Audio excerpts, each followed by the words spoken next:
Isang pagtitipon ang dinaluhan ni Mama Ratamundong sa isang barangay dito sa Maynila. Mainit na tinanggap naman ng mga residente doon ang ating superhero. Ito guys, pakinggan natin. Mara Tamundong, Mayora Mara Tamundong 2025. Hello, magandang gabi po sa inyong lahat. Advance Merry Christmas. Aba, talaga naman Pasko na ngayon. Partner na partner yung lamesa niyo sa aming suot na pula. Ibig sabihin po ng green pera. Ibig sabihin ng red maswerte. So pag pinagsama, ibig sabihin tagumpay para sa Maynila. Wala na talagang boses. Maraming salamat po.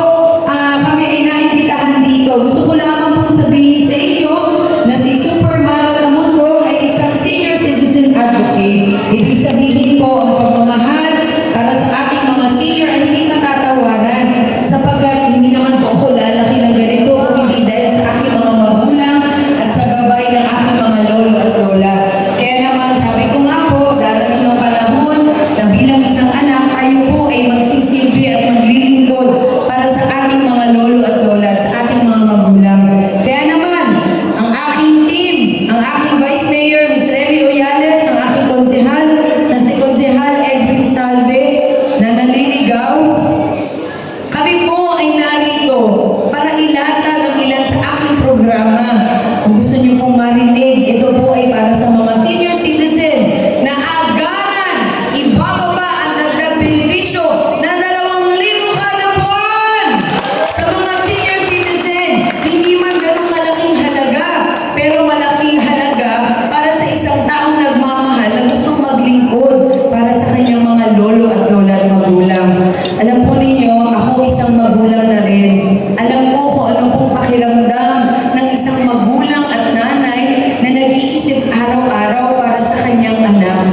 Mahirap po pala maging magulang. Pero mas madali kung alam mo ang iyong mga anak ay mamahalin ka pabalik pagdating ng panahon.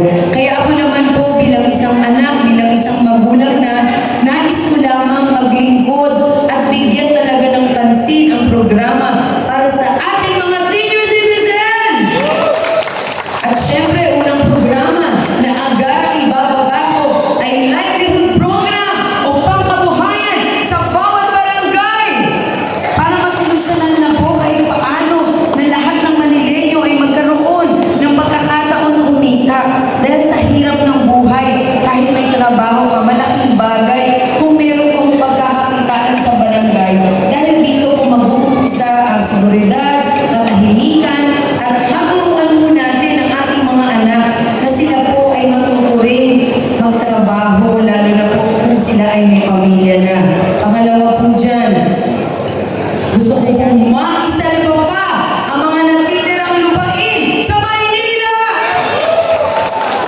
Hindi po natin maiaalis sa isang Manileño na mahalin niya ang sarili po niyang lugar.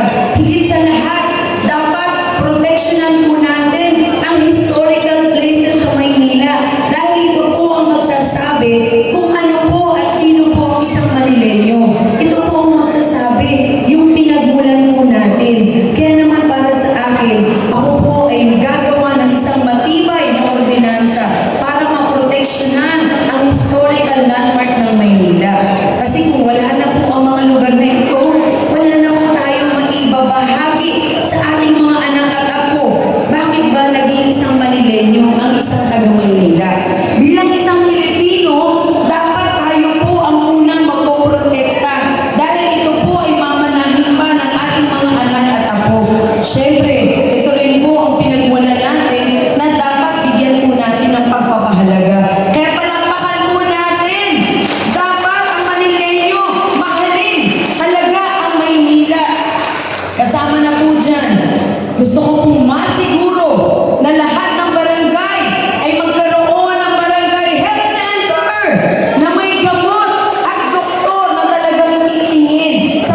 sitwasyon ng